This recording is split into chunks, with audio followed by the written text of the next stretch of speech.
Hello, it's John from St Matthew's with a thought for the day. Let's imagine you could swap your life for someone else's. Absolutely anyone. Who would you choose? Perhaps we see somebody on television or something like that and think, oh, wouldn't it be great if my life could be swapped with his or hers? Or we could have his or her lifestyle. Perhaps the person we're thinking of is hugely wealthy, or outrageously talented, or simply beautiful, or influential, or powerful, or super intelligent, or just simply the coolest dude, or the one with the greatest voice. So, who would you choose? Well, as Christians, I guess we might want to look to religious folk, Jesus and Abraham and so on. But we might think also of world leaders, past and present, perhaps Winston Churchill, Mahatma Gandhi, or Nelson Mandela. Or you might choose a great military leader to emulate. You might be thinking of a famous footballer, perhaps Marcus Rashford, since he's been in the news recently, or a star of stage or screen or catwalk. Younger people might like to think of a lifestyle influencer, social influencer online. You might find inspiration in a fictional character, perhaps an all-action hero, Jason Bourne or Lara Croft. You might be inspired by a person with great courage, or someone achieving great things in spite of great difficulties, Forrest Gump or Slumdog Millionaire. Today, I want to draw your attention to a character who is very popular and almost universally known, and who has admirable qualities simply not shown by many of the greats in the history books or the stars of stage and screen and sport. The qualities I have in mind are honesty, openness, a person who does not think too highly of himself. He simply is who he is. He is authentically himself and not continually striving to be someone else. So let me introduce him.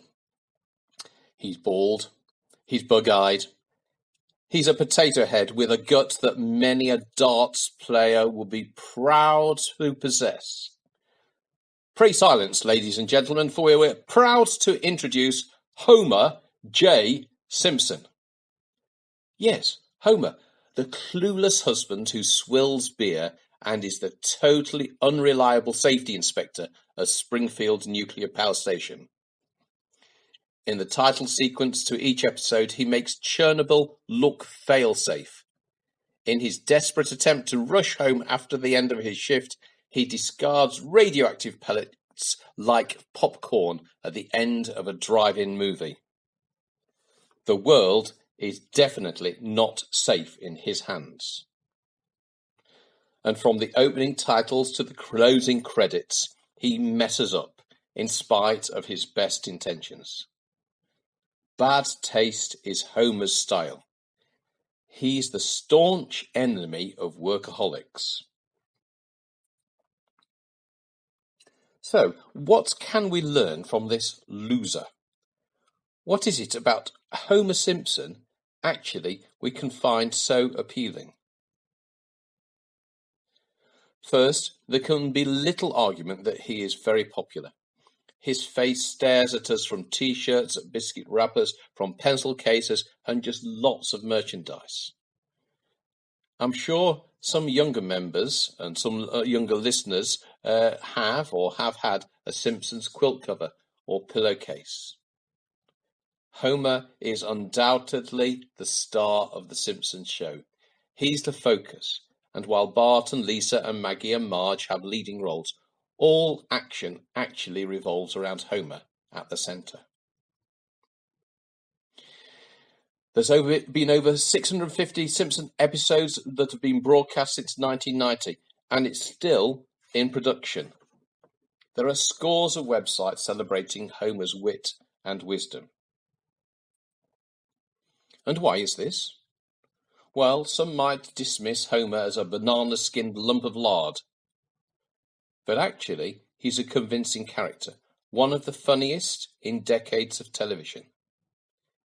But of course, he's not a normal hero or role model.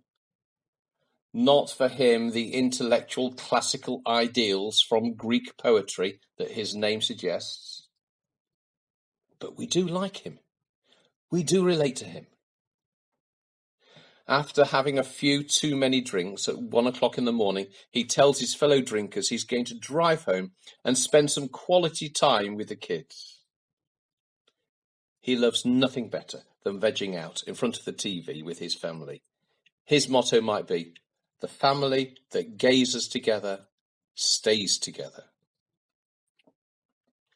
He lives in a small world of familiar places, people and pleasures. I admit at times I don't like the fact that he's narrow-minded, possibly even prejudiced. World events don't touch Homer.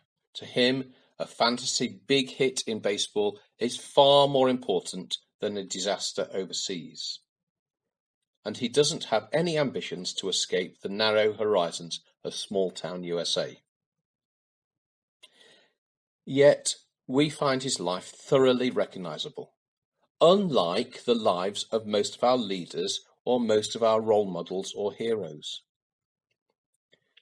The problem is that most of role models are just too perfect, too remote, too unlike us. Our leaders have polished images, stage-managed applause, choreographed laughter and mannerisms. Pop idols spend hours preparing their public appearances. Photographs are enhanced and airbrushed. And fictional leaders, while admirable, are, after all, fiction and not real.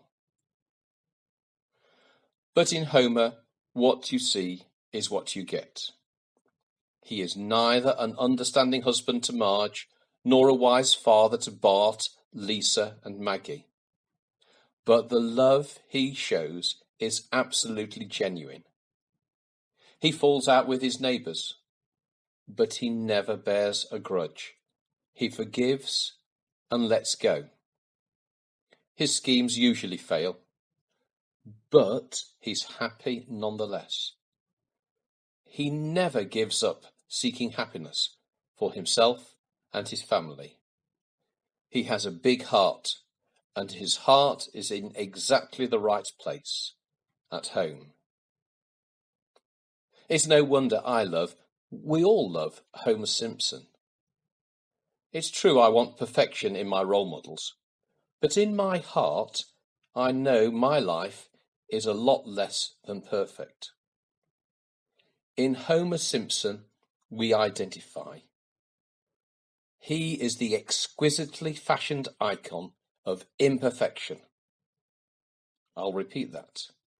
He is the exquisitely fashioned icon of imperfection. In other words, he's just like me. He's just like you. He's just like all of us. And any physical resemblance to myself is purely coincidental. Homer Simpson reminds us we have all sinned and fallen short of the glory of God. He reminds us we need redemption. And from time to time, we Christians need to be less pious and to relax and have fun, not taking our lives too seriously. So I recommend watching a Simpsons episode right now. It's on Channel 4. Thanks for listening.